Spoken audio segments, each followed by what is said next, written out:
What's up, Yugi Tribe? Jesse here with Koz YGO, and today I have another sweet deck profile for you guys. As promised last week, it's my build of pure Thunder Dragons, so check it out.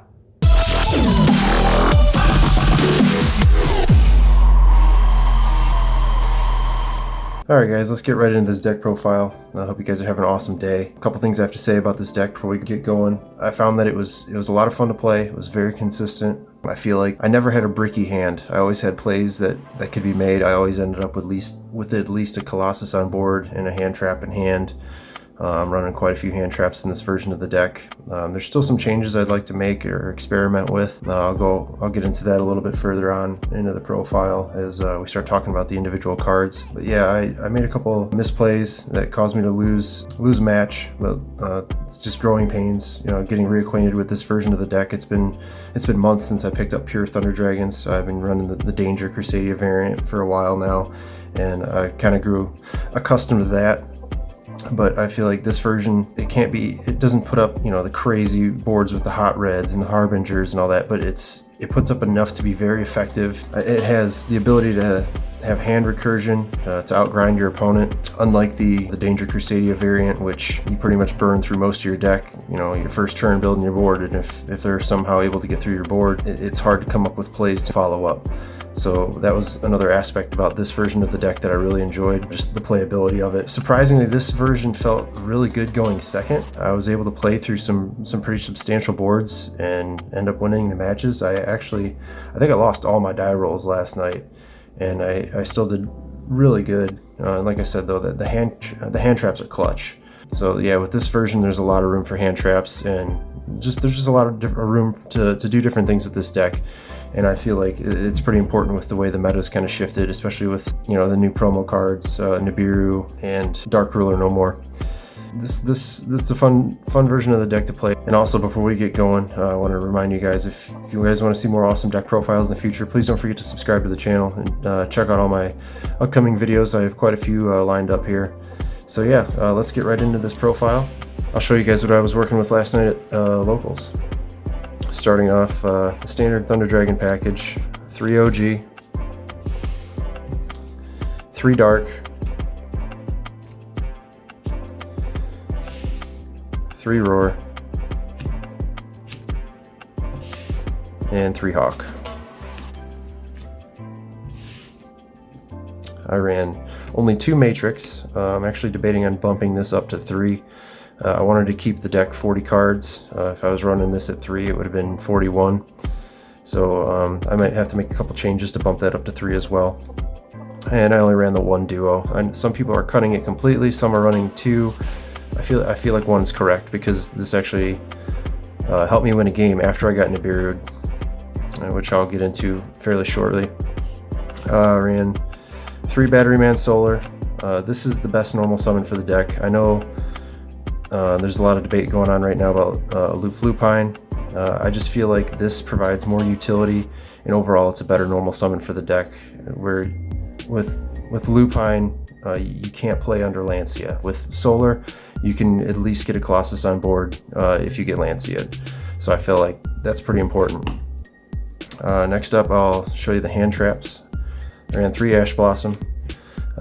Best, most versatile hand trap in the game right now. It covers against so many decks, every deck pretty much. Ran 2 Ogre. Didn't really use those last night. I didn't need to. Ash took care of pretty much everything. I ran 3 Infinite Impermanence, and something that may kind of be frowned upon here, I also ran 3 copies of Phantasme. Now, I know these two kind of clash. You can't use Impermanence if you haven't Phantasme on the field, or you can't use Impermanence from hand if you have Phantasme on the field, obviously. But what I like about running 3 of each of these is that you have flexibility, you have options. You don't run into a situation where you're like, oh, well, I want to use Phantasme and this. You can, each has their benefits, whereas Phantasme, for example, not only is it getting a body on the board, which is, you know, a level 7 at that, which you'll see later or coming up shortly here why that's important. It's a targeting negate. but the biggest thing was fixing the hands for me. Like if I saw something in my hand that I didn't really need there at the moment, shuffle it back. With impermanence, cannot get called by the grave. That was very important. I was going to run Valor, but I feel like impermanence is better in the situation. Impermanence came in clutch in the mirror match. I did play the mirror match last night, and yeah, I feel like this package, it's really good in this version of the build. Ran 3 Allure of Darkness, which this card is it's crazy in this build. It's awesome. One game I was able to start the play off. Went into Allure. I banished Roar off of this, and I ended up making a pretty good board. But this is the game that I got the Nibiru dropped on me. However, I was able to build that board without making a normal summon. So when I got the Nibiru token, I was able to tribute summon a normal Thunder Dragon with the token, and I was able to go into the Colossus, and I also had Duo in hand, so I was able to special summon the Duo, and I also had an Ash in hand, so I ended up winning that game, which was pretty substantial for me. To get Nibiru'd and then still come back and win that game was pretty awesome. Next, more draw power, Pot of Desires. All the important cards were pretty much running 3 of. This is another reason I was thinking of bumping up Matrix to 3, because there was one instance where I banished both of them, but I think the likelihood of that happening is very low. But draw power is awesome with this deck. I ran 3 Instant Fusion. A couple Instant Fusion targets in the deck. This actually helped me get my plays going a lot. If I didn't see a normal summon, it was either I saw the normal summon or I saw Instant Fusion, and it was very helpful. I feel like 3 in this deck is correct right now, for sure. And what I feel like was my MVP last night was Thunder Dragon Fusion. I'm actually debating on bumping this card up to 3 as well. It was very good. It was very good for extending the plays, getting the plays started, and then also for follow-up turn. Adding the Thunder to hand was huge last night. That came in very clutch. I might bump this up to 3. And then the 40th card, you cannot not run this card. It's broken in this deck. It's amazing. You have to run Gold Star, get 1. Okay, the extra deck. 2 Instant Fusion targets for Kaminari attack. Thousand Eyes Restrict. This helps get rid of problematic cards. Kaminari attack obviously helps you make Titan easily. Speaking of Titan, I ran 3.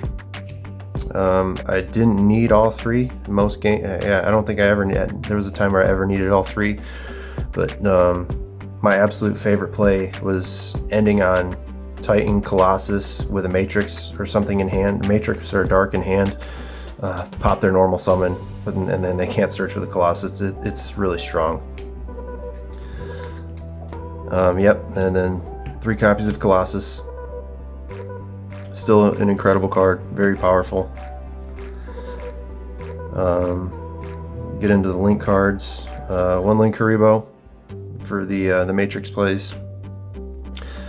Link to some Summoner and Psyframe Lord Lambda. Again, you can get into the triple Colossus, some Summoner.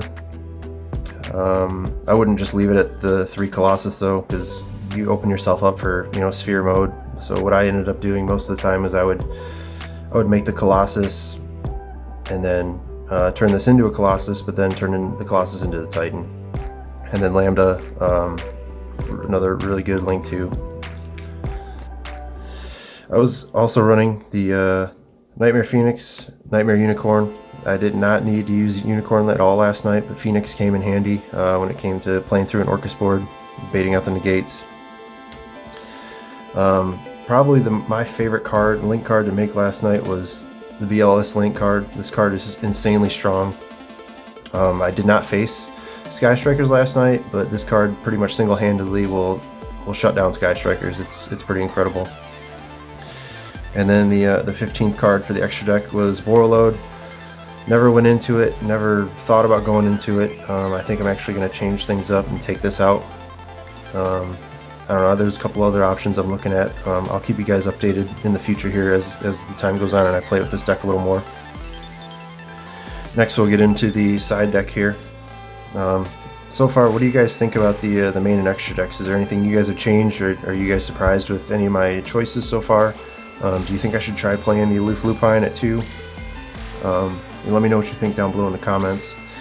And if you guys want to get any cards for this deck or actually build this deck yourselves, please use my TCG player link in the description below. It's going to help me build the channel, and it's going to allow me to make more awesome content for you guys.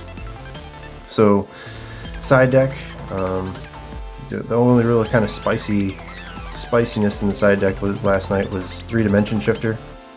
I thought about putting this in the main deck, but I have my reservations. This card has a lot of pros and cons. If you draw this with Solar, it's absolutely busted. Or if you in your opening hand shotgun at your opponent's turn, everything gets banished. It's a great hand trap.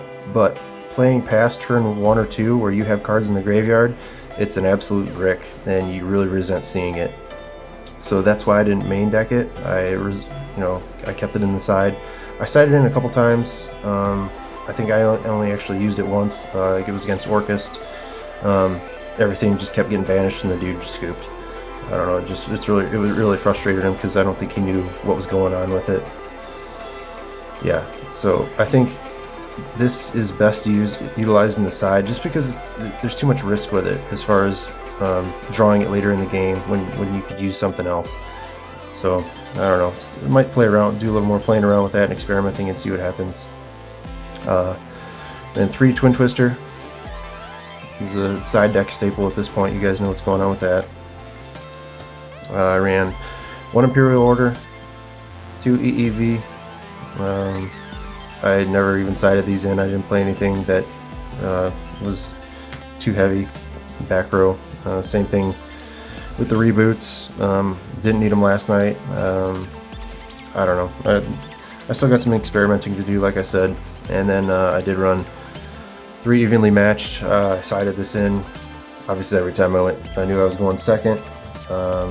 Never used it, but I feel like right now at this point, this is a must-have in the side deck.